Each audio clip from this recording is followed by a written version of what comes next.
Semiskin-miskinnya kamu, masih ada yang lebih miskin dari kamu. Dan sekaya-kaya pun kamu, masih ada yang lebih kaya dari kamu. Jadi, sekentang apapun HP-mu, masih ada yang lebih kentang dari HP-mu itu. Jadi, kenalin, ini adalah Samsung J2 Prime, Samsung series J yang udah menjadi HP legend dan mendapatkan julukan sebagai HP kentang. Soalnya pada zamannya diantara pesaing-pesaingnya HP ini tuh menjadi HP yang kelihatan badut banget. Dan apakah benar HP ini tuh sekentang seperti yang diomongkan orang-orang? Jadi ya tanpa basa-basi langsung aja.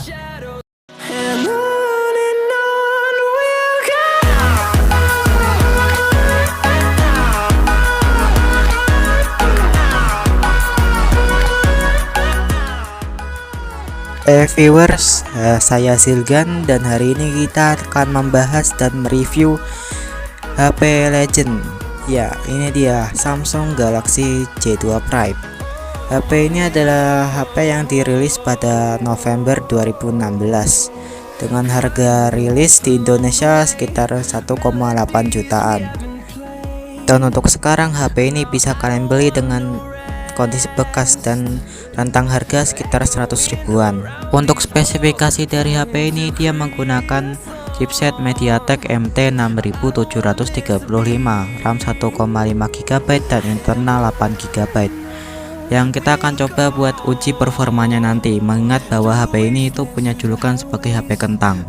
Untuk layar yang dipakai oleh HP ini, dia menggunakan layar PLS LCD berukuran 5 inch dan beresolusi Quarter HD. Yang buriknya itu gak main-main. Tapi gak main-mainnya buriknya, kalian tuh kalau udah kebiasa sama layar-layar yang beresolusi tinggi kan mungkin butuh waktu buat beradaptasi sama layar Samsung J2 Prime. Soalnya ya buriknya beneran bikin sakit mata, sumpah, gua gak bohong. Untuk hasil foto dari kamera depan Samsung J2 Prime ini bisa dibilang dia itu dalam kondisi yang cukup cahaya, bisa ngasilin gambar yang masih lumayan lah. Ya lumayan buat foto-foto dokumentasi ringan atau buat foto iseng. Cuman kekurangannya itu pas dia foto low light dia bisa, ya kekurangannya ya itu foto low light dia ngasilin gambar yang kurang detail dan banyak noise.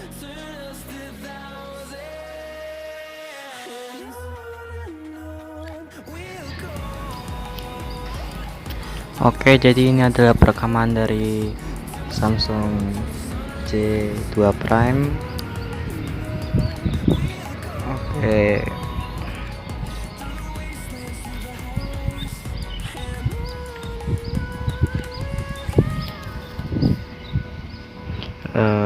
Gimana menurut kalian soal perekaman dari HP ini?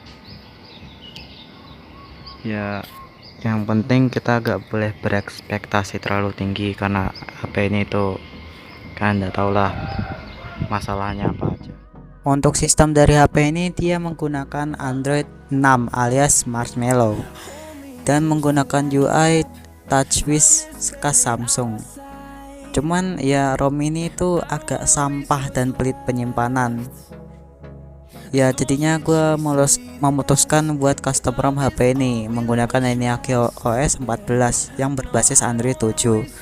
Dan di custom ROM ini lebih enak karena penyimpanannya lebih lega, gak kayak ROM bawaannya yang cuma nyisain penyimpanan sekitar 1,5 GB persis kayak RAM-nya.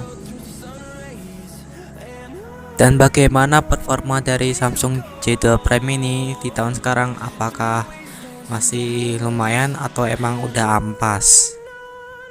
Untuk aplikasi Facebook di sini saya menggunakan aplikasi Facebook Lite. Dan sepanjang saya menggunakan aplikasi ini, saya gak nemuin adanya patah-patah atau nge-lag, yang dimana HP ini itu lancar buat dipakai Facebook Lite. Untuk browsing ini HP juga lumayan lancar, meski ya pas loadingnya itu agak lama dikit.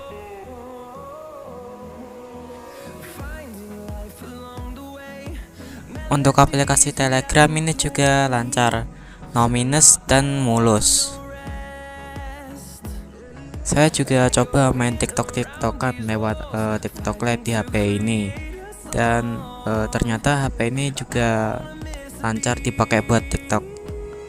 Dan ini pun kekurangannya paling cuman loading videonya yang agak lama dikit.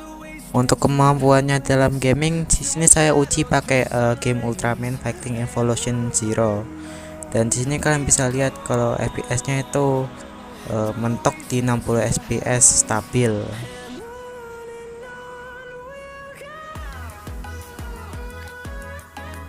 Ini saya juga coba buat main game balap-balapan motor.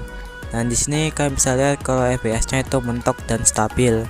Cuman kali ini mentoknya cuman di 30 fps-an doang. Di sini saya juga coba buat main Minecraft, dan awalnya itu biasa aja dan lancar-lancar aja bermainnya. Tapi tiba-tiba penyakit dari HP ini kambuh, yaitu Ghost Touch. Dan pada akhirnya saya malah nyebur ke laut gara-gara itu. Untuk bagian yang paling mendingan dari HP ini itu terletak pada desainnya. Yang desainnya ini menggunakan desain yang sangat khas dari Samsung, yaitu ya desainnya seperti itu, sangat ikonik. Saking ikoniknya orang itu gak perlu ngomong gitu kalau wah HP kamu apa, soalnya ya dari desainnya itu udah ketebak, oh ini HP Samsung. Dan ya desain yang kayak gini itu yang simple tapi ikonik itu yang gue suka sih. Oh ya, body dari HP ini itu full semuanya itu dari plastik. Ya jangan berharap lah sama HP Samsung, apalagi HP Samsung entry level ya. Oh ya, gue lupa ngomong sama baterainya ini.